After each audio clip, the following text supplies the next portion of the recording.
Nakulong ka na ba? Naranasan mo na ba makulong?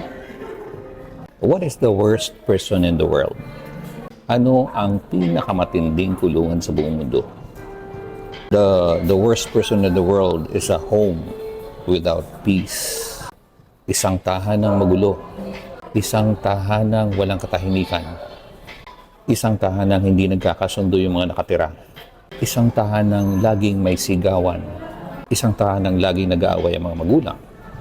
Inaaway ng anak yung magulang, inaaway ng magulang yung anak. Puno ng murahan, puno ng sigawan, walang pagtitiwala, puro pagdududa. Takaw-away.